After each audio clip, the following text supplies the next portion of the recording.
Day or night? Out here, it's hard to tell anymore. Ship. The concept of time has become a blur. The stars move in their silent orbits, the galaxies stretch out endlessly, but time no longer has the meaning it once did. The rhythm of the ship, the hum of its engines, the soft beeps of the systems, that's what marks my days now.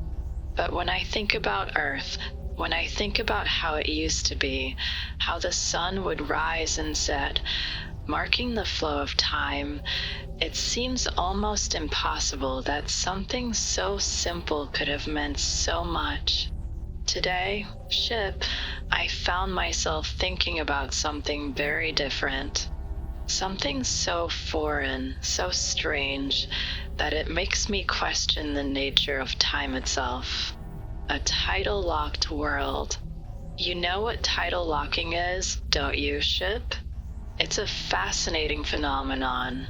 It's when a planet or a moon is locked in orbit around its star or a planet in such a way that one side always faces its source of light.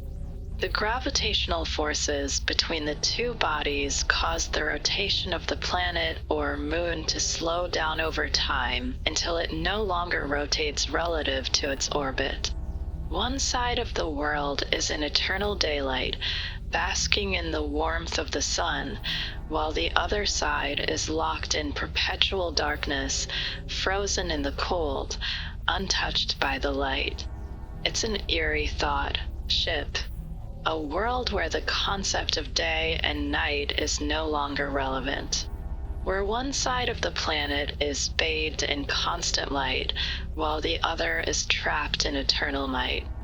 I've seen the theoretical models, ship, the science behind it, but seeing it, feeling it, imagining it, it's something else entirely. There's something profoundly lonely about it. Imagine living on the dark side of a tidal-locked world, ship. Imagine never knowing what it feels like to see the sun rise, never feeling the warmth of daylight on your skin. All you would know is the darkness, the cold, the endless night. The planet I'm thinking of isn't far from the outer reaches of its solar system, where it's far enough from its star to remain cold, to be frozen. The daylight side is heated, always bright, constantly radiating the warmth of the sun, while the night side, perpetually in shadow, is frozen. No warmth, no light. Only the deep, unyielding cold of the eternal night. What's it like, ship? To live in that kind of world? To be locked in a cycle where one side of the planet flourishes and the other side withers, lost to the void of darkness? What does it do to the creatures that live there, to the people, to the ecosystems that might exist on this world? Can anything live in eternal darkness? Can anything survive in the cold, untouched by the warmth of the sun? Or does it become a barren, lifeless wasteland, a place where no life can thrive, where the air itself is frozen? I think about Earth again, ship. I think about the cycles of day and night that we take for granted, the way the world spins, how the sun rises and sets, bringing life, bringing change, bringing warmth. There's something so simple, so reassuring about it, the way the planet rotates, the way we experience the balance of light and dark. We've always known that night would come, and with it, the promise of day. But on a tidal-locked world, there is no balance. There is no day and night. There is only the endless stretch of light on one side and the endless stretch of darkness on the other. How does life survive in a world like that, ship? How do you find a way to exist when you're always in one or the other, never experiencing the change, never feeling the balance? It makes me wonder what kind of life could adapt to such extremes, to such an unyielding cycle. How do you live when there is no rest, no night to help you recover, no sunlight to wake you up? How does anything survive the eternal extremes? Sometimes I think, ship, that we're all a bit like that tidal-locked world. We get stuck in cycles, in routines. We get so caught up in the day-to-day, in the light we see, that we forget the dark side of the cycle. We forget the balance. We forget the need for both the light and the darkness, the need for change, for growth, for rest. But in a tidal-locked world, there's no escape. You can't escape the eternal day, the endless warmth of the light.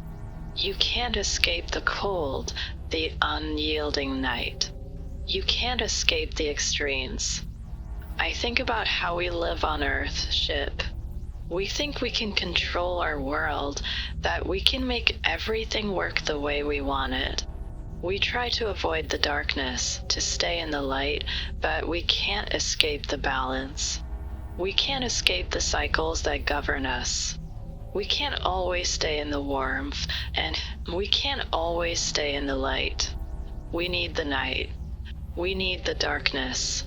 Without it, there's no room for rest, for recovery, for growth. Without it, there's no contrast, no change.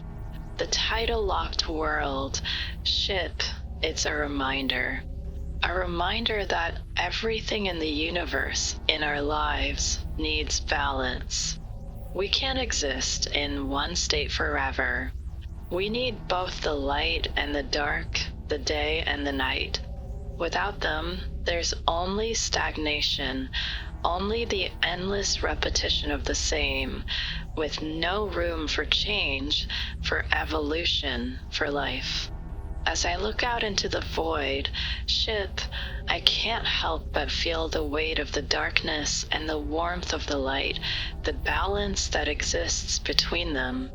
The tidal-locked world may be trapped in its extremes, but it is still part of the universe, part of the cycle. And maybe that's the point. To find balance, to find meaning in both the light and the dark, in the eternal day and the endless night. Until tomorrow, ship. Until the next story.